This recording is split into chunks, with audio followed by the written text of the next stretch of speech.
नमस्कार मित्रांनो, स्वागत आहे तुमचं जीकेच्या व्हिडिओमध्ये।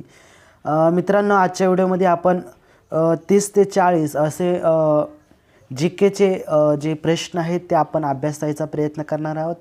तत्पूर्वी विद्यार्थी मित्रांनो, आपण जर चॅनलवरती नवीन असाल तर आपल्या चॅनलला सबस्क्राईब करा, व्हिडिओला लाईक करा आणि जास्तीत जास्त शेअर करा, कारण यापुढे जीकेचे देखील व्हिडिओ येत आहेत। मित्रांनो, आपल्याला पहिला जीकेचा प्रश्न दिसत आहे, महाराष्ट्रातील सर्वात अंतर धावणारी रेल्वे कोणती? आपल्याला उत्तर आहे महाराष्ट्र एक्सप्रेस। तुम्हाला माहीत असेल तर कमेंट बॉक्समध्ये नक्की सांगा तुम्हाला माहीत होतं म्हणून। पहा, सेकंड क्वेश्चन आहे, महाराष्ट्रातील सर्वात जास्त साखर कारखाने असणारा जिल्हा कोणता आहे? तर अहमदनगर हा जिल्हा, या जिल्ह्यामध्ये खूप साखर कारखाने आहेत। त्यानंतर तिसरा प्रश्न आहे, महाराष्ट्रातील सर्वात मोठी नदी कोणती आहे? तर महाराष्ट्रातील सर्वात मोठी नदी आहे गोदावरी। चौथा प्रश्न आहे, महाराष्ट्रातील सर्वात मोठी लाकूड पेठ कोणती? तर बल्लारपूर। ओके, महाराष्ट्रातील सर्वात जास्त क्षेत्र असलेली मृदा म्हणजे माती कोणती? रेगूर मृदा। ओके, नेक्स्ट क्वेश्चन पहा। तर प्रश्न क्रमांक 6 आहे मित्रांनो, महाराष्ट्रातील सर्वाधिक साक्षरतेचे प्रमाण असलेला जिल्हा कोणता आहे? तर मुंबई उपनगर ही आहे। महाराष्ट्रातील सर्वात कमी साक्षरतेचे प्रमाण असलेला जिल्हा कोणता? तर गडचिरोली। जर आपल्याला एमपीएससी यूपीएससीमध्ये प्रश्न आला महाराष्ट्रातील सर्वाधिक साक्षरतेचे प्रमाण असलेला जिल्हा कोणता किंवा कमी असलेला साक्षरतेचा जिल्हा कोणता, तर कमी असलेला जिल्हा आहे गडचिरोली आणि जास्त असलेला मुंबई उपनगर। ओके, महाराष्ट्रातील पहिली स्त्री मुख्याध्यापिका कोण? तर सावित्रीबाई। ओके, सावित्रीबाई ही पहिली मुख्याध्यापिका आहे। त्यानंतर महाराष्ट्रातील सर्वात पहिला साक्षर जिल्हा हा सिंधुदुर्ग होता। ओके, एमपीएससी आणि यूपीएससीसाठी महत्त्वाचा प्रश्न आहे। महाराष्ट्रातील स्त्रियांचे सर्वात जास्त प्रमाण असणारा जिल्हा कोणता आहे? तर रत्नागिरी। तर 11वा प्रश्न आपण अभ्यासूयात। प्रश्न क्रमांक 11 आहे, सर्वाधिक वनांचे प्रमाण असणारा महाराष्ट्रातील जिल्हा कोणता आहे? तर गडचिरोली। गडचिरोलीमध्ये सर्वाधिक वनांचे प्रमाण आपल्याला पाहायला मिळते। भारताचे प्रवेशद्वार कोणत्या शहरास म्हटले जाते? तो मुंबईस। ओके, तर 13वा प्रश्न पाहूयात। तर प्रश्न क्रमांक 13 आहे मित्रांनो, भारताची आर्थिक राजधानी कोणती? तर मुंबई। 14, 7 बेटांचे शहर कोणत्या शहराला म्हटले जाते किंवा कोणते आहे? तर मुंबईला। महाराष्ट्रातील साखर कारखान्यांचा जिल्हा कोणता आहे? अहमदनगर। हा प्रश्न आपला पहिला पण वेगळ्या पद्धतीने विचारलेला होता, त्यामुळे नक्की यावरती भर द्या। प्रश्न उलटे पलटे विचारले जातात, आन्सर कसं द्यायचं लक्षात ठेवा। महाराष्ट्रातील गुळाचा जिल्हा कोणता आहे? तर कोल्हापूर। महाराष्ट्रातील कुस्तीगिरांचा जिल्हा कोणता? कोल्हापूर। महाराष्ट्रातील जंगलांचा जिल्हा कोणता आहे? गडचिरोली। हा प्रश्न देखील डबल झालेला आहे विद्यार्थी मित्रांनो, परंतु वेगळ्या टाईपने विचारायचा प्रयत्न केलेला आहे, लक्षात ठेवा। तर पहा पुढचा प्रश्न, अजिंठा लेण्यांचे प्रवेशद्वार कोणत्या शहरास म्हटले जाते? तर जळगाव या शहरास म्हटले जाते। प्रश्न क्रमांक 20 आहे, महाराष्ट्रातील संत्र्याचा जिल्हा कोणता आहे? तर नागपूर हा महाराष्ट्रातील संत्र्यांचा जिल्हा आहे। 21वा प्रश्न आहे, महाराष्ट्रातील संस्कृत कवींचा जिल्हा कोणता? तर नांदेड।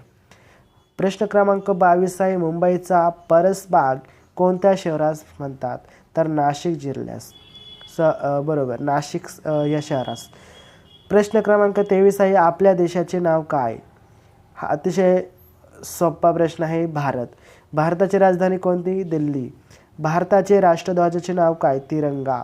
चला पुढचा प्रश्न, भारताचे राष्ट्रीय चिन्ह कोणते आहे? तर त्रिमुख सिंह हे भारताचे राष्ट्रीय चिन्ह आहे। प्रश्न क्रमांक 27 आहे, भारताचे जे बोधवाक्य आहे ते कोणते आहे? सत्यमेव जयते हे भारताचे बोधवाक्य आहे।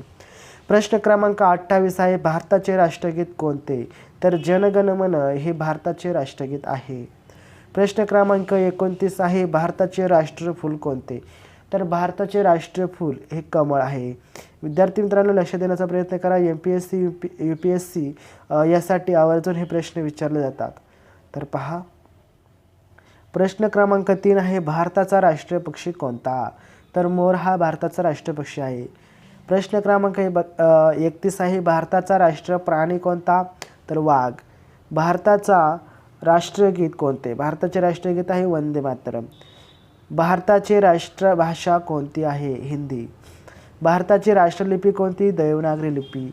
भारताचे राष्ट्रीय कोणते? तर भारताचा राष्ट्रीय फळ आंबा आहे. भारताचा राष्ट्रीय खेळ हॉकी हा आहे. तर प्रश्न क्रमांक 37 पहा. भारताची राष्ट्रीय नदी कोणती? गंगा. भारताचा राष्ट्रीय वृक्ष कोणता? वड. वड हे भारताचा राष्ट्रीय वृक्ष आहे. भारताचा राष्ट्रीय जलचर प्राणी कोणता? डॉल्फिन हे भारताचे राष्ट्रीय जलचर प्राणी आहे. भारतातील एकूण राज्य किती आहेत? तर 29. पहिले 28 होते, ॲडिशनल 1 झाला म्हणून 29 राज्य आहेत. तिरंग्यातील चक्राचे नाव काय? अशोक चक्र. अशोक चक्रातील आर्यांची जी संख्या आहे ती किती आहे? एकूण 24. भारताचा स्वातंत्र्य दिन केव्हा साजरा केला जातो? 15 ऑगस्ट रोजी भारताचा स्वातंत्र्य दिन साजरा केला जातो. तर प्रश्न क्रमांक 44 आहे. भारताचा प्रजासत्ताक दिन कधी असतो? 26 जानेवारी रोजी. महाराष्ट्र राज्याची राज्यपक्षी कोणता? म्हणजे महाराष्ट्र राज्याचा राज्यपक्षी कोणता? तर हरावत म्हणजे हरियाल. प्रश्न क्रमांक 46 आहे. 46. महाराष्ट्र राज्याचा राज्य प्राणी कोणता? तर शेकरू. चला पुढे. तर मित्रांनो प्रश्न क्रमांक 47 आहे. महाराष्ट्र राज्याचे राज्यफूल कोणते? तर मोठा बोंडार म्हणजेच तामन. महाराष्ट्र राज्याचा राज्यवृक्ष कोणता? आंबा. महाराष्ट्र राज्याची राज्यभाषा कोणती? तर मराठी.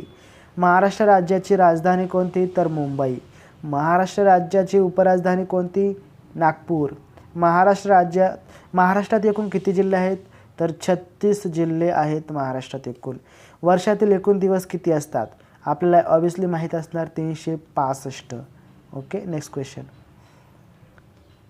वर्षाचे एकूण आठवडे किती? तर 52 हे वर्षाचे एकूण आठवडे आहेत. पृथ्वीवरील पाण्याचे प्रमाण किती टक्के आहे? 71%. त्यानंतर पृथ्वीवरील जमिनीचे प्रमाण किती? 29%. पृथ्वीचा उपग्रह कोणता? तर चंद्र हा पृथ्वीचा उपग्रह आहे. तिळगुळ कोणत्या सणाला वाटतात? हे सांगण्याची गोष्ट नाही, खूप सोपा प्रश्न आहे. मकर संक्रांत. मकर संक्रांतीचा सण केव्हा असतो? तर 14 किंवा 15 जानेवारी रोजी मकर संक्रांतीचा सण असतो. हिंदूचे नववर्ष केव्हा सुरू होते? तर गुढीपाडव्याला हिंदूचे नववर्ष सुरू होते. तर नाताळाचा सण केव्हा असतो? 25 डिसेंबर हा नाताळाचा सण असतो. या दिवशी ही जी तारीख आहे ही चेंज होत नाही मित्रांनो, 25 डिसेंबर असते. 62 क्वेश्चन आहे. कोणत्या सणाला नागाची पूजा करतात? तर नागपंचमीला. नारळी पौर्णिमेस असणारा सण कोणता? रक्षाबंधन. चला पुढे. दसरा या सणाचे दुसरे नाव काय आहे? विजयादशमी हे दुसरे नाव आहे. शेतकऱ्यांचा आवडता सण कोणता? तर बैलपोळा. दिवाळीच्या सणाला कोणत्या देवीची पूजा करतात? लक्ष्मी. दसरा या सणाला कोणत्या झाडाची पाने वाटतात? आपटा किंवा त्याला आपण सोनं देखील असं म्हणत असतो. पुढे. श्रीरामाच्या जन्माचा दिवस कोणता? रामनवमी. प्रश्न क्रमांक 68 आहे. श्रीकृष्णाचा जन्माचा दिवस कोणता? गोकुळाष्टमी. चला पुढे. प्रश्न क्रमांक 69 आहे. ऑक्सिजन वायूचे दुसरे नाव काय? प्राणवायू. प्रश्न क्रमांक 70 आहे. आंतरराष्ट्रीय क्रिकेटमध्ये 100 शतके करणारा कोण? सचिन तेंडुलकर याने आंतरराष्ट्रीय 100 शतके पूर्ण करणारा हा एकमेव आंतरराष्ट्रीय खेळाडू आहे. सूर्यमालेतील सर्वात तेजस्वी ग्रह कोणता? तर शुक्र. स्वतःभोवती कडे असणारा ग्रह कोणता? तर शनी. सूर्यमालेतील सर्वात मोठा ग्रह कोणता? तर गुरु. दिवसासुद्धा दिसणारा ग्रह आहे तो शुक्र. आणि चंद्र पूर्ण गोल दिसणारा दिवस कोणता? तर पौर्णिमा. चला पुढे. 76 म्हणजे लास्ट प्रश्न आहे मित्रांनो. इंद्र अजिबात न दिसणारा दिवस कोणता? इंद्र नाही, सॉरी, चंद्र म्हणजे कधी अजिबात दिसणार नाही, त्या दिवशी अमावस्या असते मित्रांनो. असेच खूप महत्त्वाचे आणि जीकेचे व्हिडिओ अभ्यासण्यासाठी आजच आपल्या चॅनलला सबस्क्राईब करा, व्हिडिओला लाईक करा, जास्त शेअर करा. चला भेटूया आपण पुढच्या व्हिडिओ.